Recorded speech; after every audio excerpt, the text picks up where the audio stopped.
Olá! O título da aula de hoje é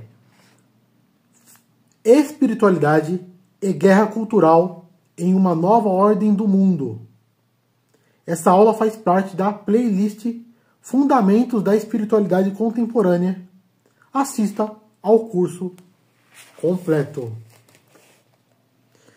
Vivenciamos hoje uma nova ordem do mundo, na qual se instaura uma insurreição global, em que não apenas presidentes de países em evidências governam o mundo, mas também o fazem em submissão a um pequeno e seleto grupo de notáveis bilionários,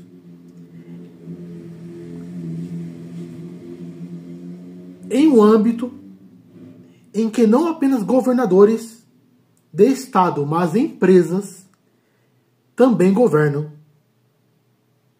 A camaradagem corporativa universal emerge da escuridão. A guerra cultural, na cultura ocidental, iniciou-se no Renascimento. Não foi em outro período. Hoje, ao mesmo tempo em que bandas de rock determinadas e com letras que expõem abertamente o sentido da guerra, em aulas posteriores as exporemos aqui, a camaradagem do mundo corporativo de alto escalão institui um mundo de inevitável distopia. A escalada recente do conteúdo das políticas de privacidade,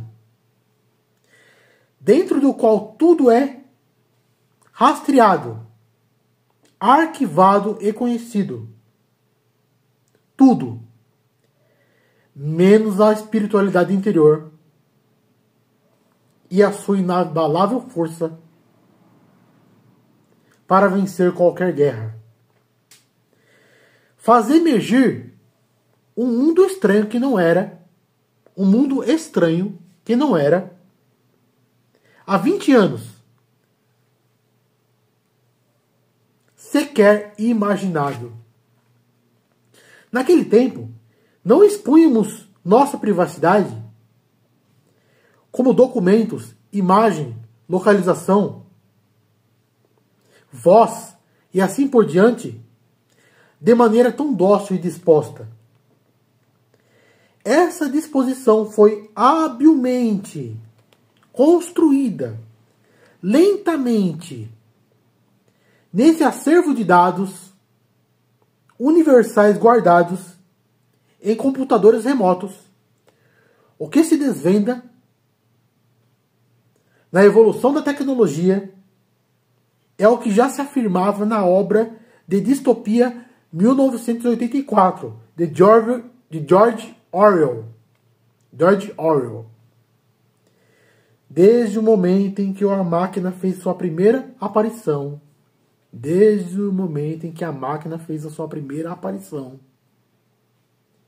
ficou claro para todas as pessoas pensantes que a necessidade de labuta humana, essa é uma citação da obra 1984 de George Orwell, desde o momento em que a máquina fez a sua primeira aparição, ficou claro para todas as pessoas pensantes que a necessidade de labuta humana e, portanto, em grande medida, a necessidade de desigualdade humana tinha desaparecido. Se a máquina fosse usada deliberadamente para esse fim, a fome, o excesso de trabalho, a sujeira, o analfabetismo e a doença poderiam ser eliminados no intervalo de algumas gerações. Fim da citação. Páginas 202 e 203, tradução de Carla Lima, editora Princípios. Primeira edição em 2021. Esse romance distópico foi publicado em 1949. Curiosas revelações. Se a tecnologia hoje fosse desenvolvida essencialmente não para o controle da privacidade, porque existe tal controle, isso é notório, mas para que pudéssemos armazenar tranquilamente nossos dados, a falta de espaço para armazenamento de arquivos em nossos equipamentos seria um problema já superado, ao invés de precisarmos guardá-los em computadores remotos e perdê-los em nossos próprios dispositivos. Um princípio da filosofia da tecnologia é que tudo é direcionado para controle. Seu grande irmão precisa saber quem você é. Isso significa que ele possui medo. Medo da resistência. No futuro, existirão apenas duas igrejas místicas. A igreja da cultura cristã e a igreja da contracultura cristã. A questão nem sempre tão evidente, ou melhor, corrigindo.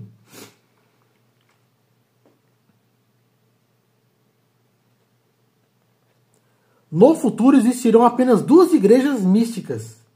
A igreja da cultura cristã e a igreja da contracultura oculta. A questão nem sempre tão evidente é que já estamos no futuro. O futuro se inicia com uma disposição e um despertar. O despertar do místico. Esse é o sentido da aula que ora se apresenta. O objetivo do conhecimento é produzir poder. Poder para ver. Para enxergar além da sinuosa dança dos entretenimentos bobos constantes. A filosofia é o pensar. O pensamento é instituído na própria cultura.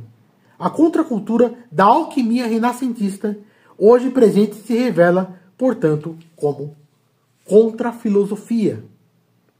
Interessante, né? Estamos em uma reviravolta dentro da qual os Estados Unidos, China, Europa, Rússia e Israel apresentam-se como atores principais de um jogo internacional em que uma contra-filosofia subterrânea se revela como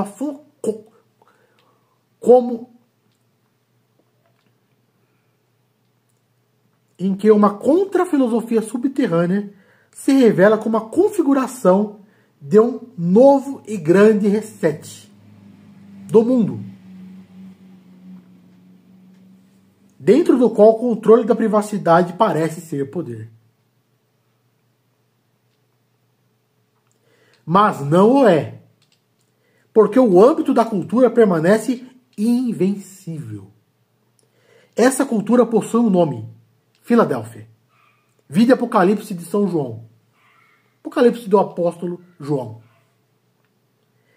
Essa cultura possui um símbolo, não mais o cordeiro, mas a águia. Essa cultura possui uma força, não mais o tempo dos mártires, mas o tempo do império da força. Filadélfia. A mística não é apenas o império da força, mas também da inestimável gentileza. Introduzo aqui o conceito de dulcibilidade. Dulcibilidade é o que assim se expõe. A mesma força que enaltece a candura se torna intrépida diante da maldade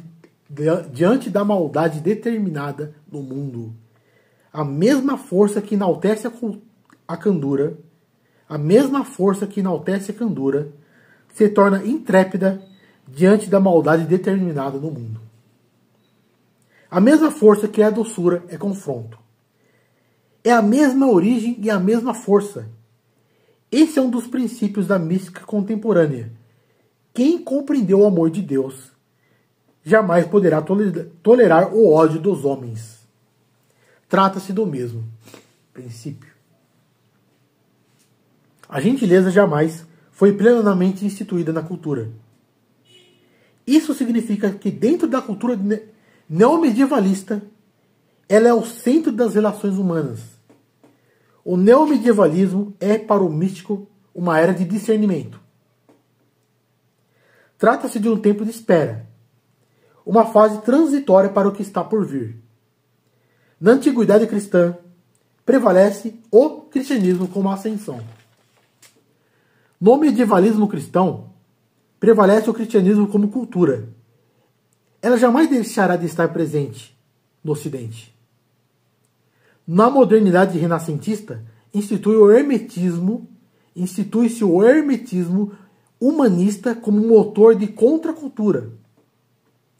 Na contemporaneidade, institui-se o ateísmo e a razão como algo separado do Deus da cultura. Na pós-modernidade, institui-se a certeza como a tônica do conhecimento e dos relacionamentos. No neomedievalismo, institui-se a razão mística como período em que haverá o confronto entre duas igrejas místicas, época em que antecede o que se espera, o que se denomina milênio, isto é, a culminação da história. Então, lembrando aqui, existem duas igrejas místicas.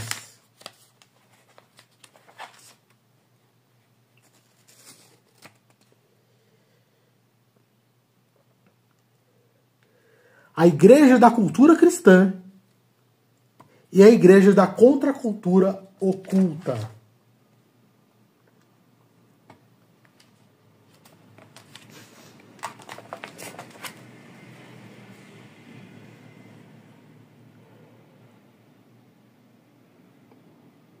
O neomedievalismo é um período de despertar. É um período de discernimento. É um período de espera. É um período de expectativa. De prova, quando a sensação de atraso da parúzia realmente irá culminar na revelação da verdade, ou vencerá o ateísmo, ou vencerá a igreja da contracultura oculta, ou vencerá a igreja da cultura cristã. O ateísmo também é contracultura e serve à contracultura oculta, pois a dúvida foi o hermético quem a inventou. Este é um acordo histórico, no qual desde Descartes o hermético assim propõe para o cristão. Vamos fazer um acordo? Eu fico com a fé e você fica com a dúvida. Beleza, cara? O neomedievalismo será uma era de enfraquecimento do ateísmo. Esses três motores culturais ou contraculturais estão em jogo. Somente a cultura pode vencer o jogo.